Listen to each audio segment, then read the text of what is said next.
Welcome to Star Memoirs, your destination for unforgettable celebrity legacies. Our first news is this. Harrison Ruffin. Tyler, last surviving grandson of nation's 10th president, dies at 96. The last surviving grandson of USA. President John Tyler has died at the age of 96. Anique Dunning, Executive Director of the Sherwood Forest Plantation Foundation in Charles City County, confirmed for the Progress Index that Harrison Ruffin Tyler died May 25th at Westminster Canterbury Nursing Home in Richmond. The cause of death was not released. His death was first reported by the online news outlet The Richmonder. A beloved father and grandfather, he will be missed immeasurably by those who survive him, Dunning said in a statement to the Progress Index. Dunning said his business achievements changed the lives of countless employees of ChemTreat, the company he co-founded in 1968. He will be remembered for his considerable charm, generosity, and unfailing good humor by all who knew him. Businessman with a love of history, Harrison Tyler was a chemical engineer and preservationist who co-founded the ChemTreat Water Treatment Company in Glen Allen, Virginia. In 1975, he purchased Sherwood Forest, his grandfather's plantation, and led the efforts to renovate and open it to the public. Dunning said that Tyler was also instrumental in the renovation of Fort Pocahontas, a Civil War-era fortification near the Tyler ancestral home. Harrison Tyler and his wife Frances had 3 children. Frances, to whom he was married 62 years, died in 2019. He also was a grandfather. Tyler line stretches centuries. John Tyler, the nation's 10th president and the first to assume office upon the death of his predecessor, had 15 children, many of them coming later in life. Tyler was 63 years old when his wife, Julia, gave birth to Leon Gardner Tyler, Harrison Tyler's father, in 1853. Lyon Tyler, a former Virginia state delegate and president of the College of William and Mary, was in his 70s when his wife, Susan, gave birth to Harrison Tyler in 1928 and Leon Gardner Tyler Jr. 4 years earlier. Lyon Tyler Jr. died in 2020. Because of his advanced age, John Tyler is the only U.S. president to have children and grandchildren spanning 3 centuries, the 19th, 20th, and 21st. His 15 children also are the most of any U.S. president. Harrison Tyler could trace his lineage to other historical figures in Virginia besides his grandfather, including Pocahontas. His great-grandfather, Edmund Ruffin, was a Virginia state senator who, according to legend, fired the first shot at Fort Sumter, South Carolina, that started the American Civil War.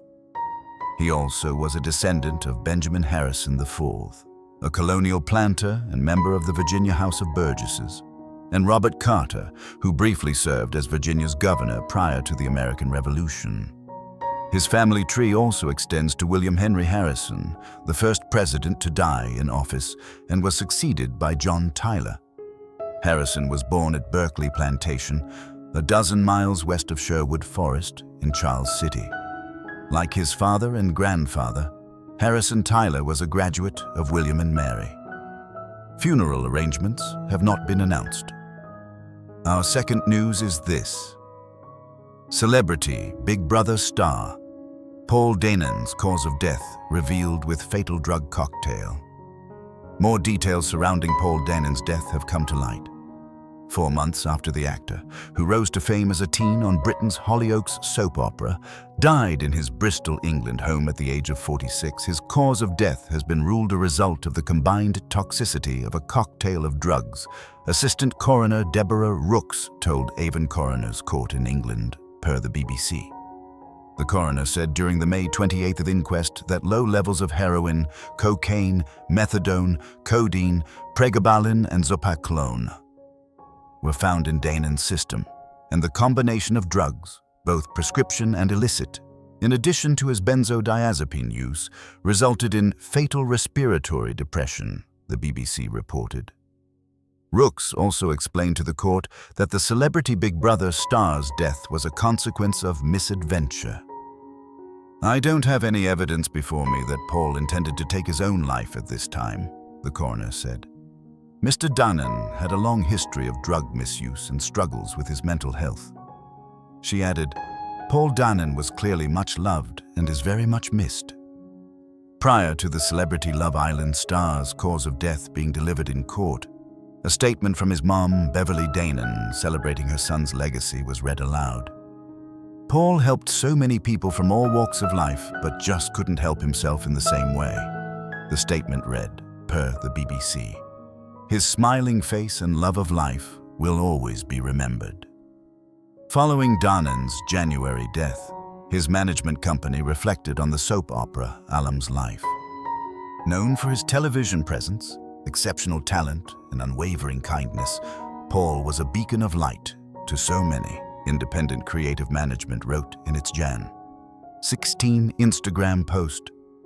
His untimely departure will leave irreplaceable voids in the lives of all who knew him.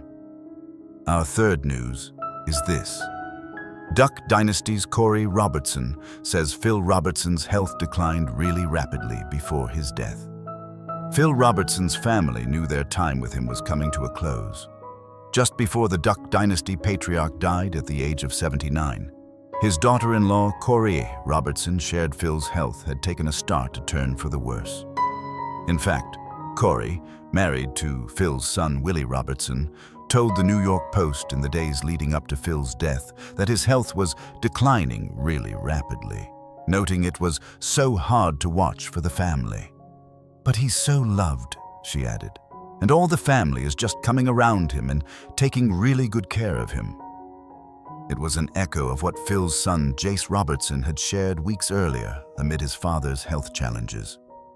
"We're doing the best we can," the 55-year-old explained during the April 2nd episode of the Unashamed with the Robertson Family podcast. "I think that's just what you do." And on May 25th, Corey confirmed on social media Phil was now with the Lord, 5 months after the family publicly shared his diagnosis with Alzheimer's disease.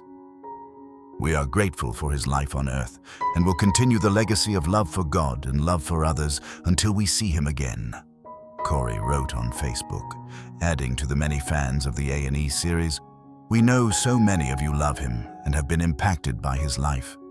We're having a private service for now, but we'll share details soon about a public celebration of his life." Following his passing, Phil's granddaughter, Sadie Robertson, daughter to Corey and Willie, shared additional insight into her final moments with her grandfather. According to the 27-year-old, Phil's faith played a large role during the end of his life. "As I was sitting with Papa Phil today, I thought about this verse," Sadie wrote in her May 25th tribute after quoting from Corinthians. "He has already experienced this on earth, going from dead to alive by the power of Christ." She continued, "One of the last things he said to me was, 'Full strength ahead. Amen.'" Sadie's husband, Christian Huff, offered his support on the post, writing alongside a red heart, "Full strength ahead." For more from Phil's life, keep reading. First Hunt. Duck Dynasty's Phil Robertson discovered in 2020 that he fathered a daughter named Phyllis from an affair he had decades ago, leading him to reconnect with his lost child and take her duck hunting. "So thankful God brought us together after all these years," Phyllis wrote on her Instagram that November. "His timing is perfect, and every day a new experience is a gift." Dad and daughter. "This day ended my first duck season with a great hunt," Phyllis captioned this January 2021 snapshot. "And this day, 1 year ago, marks the beginning of my life with my real dad, after learning paternity tests came back positive." Positive. Have there been ups and downs on this crazy ride?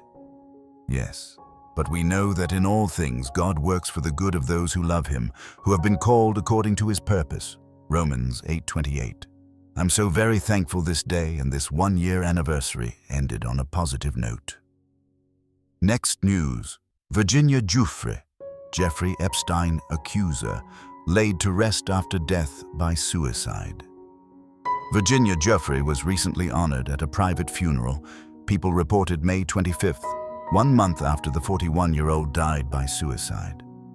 She was cremated at a cemetery in Padbury, a suburb of the Australian city of Perth, according to the Government of Western Australia's Metropolitan Cemeteries Board records, obtained by E-News. Jufre, who is originally from California, had been living in the area in recent years prior to her death, which her family announced April 25th. It is with utterly broken hearts that we announce that Virginia passed away last night at her farm in Western Australia. Her family said in a statement to NBC News, she lost her life to suicide after being a lifelong victim of sexual abuse and sex trafficking. Virginia was a fierce warrior in the fight against sexual abuse and sex trafficking. She was the light that lifted so many survivors, the statement continued. In the end, the toll of abuse is so heavy that it became unbearable for Virginia to handle its weight. Jufre, who is survived by children Christian, Noah, and Emily, was one of dozens of women who accused Epstein of sexual abuse. The financier died by suicide in 2019 in a New York jail while he was awaiting trial on federal sex trafficking charges. Jufre had also accused Epstein, who became a registered sex offender after pleading guilty in 2008 to solicitation of prostitution from a minor, of trafficking her to Prince Andrew when she was a teenager. In 2022, Jufre settled a sexual assault lawsuit she had filed against King Charles III's brother, who had denied the allegations she made against him. Meanwhile, her family is determined to carry on her legacy of helping abuse survivors seek justice. We know Virginia was not just a bright light to us, but to many, her sister-in-law, Danan Robertson, wrote on Facebook May 2nd. The lives she touched, the strength and the fight she has given us will live with us always. Though our family and many are experiencing an immeasurable sense of grief, we know that this will make us stronger. That is what Virginia would have wanted. Thank you for watching. Like and comment. Subscribe.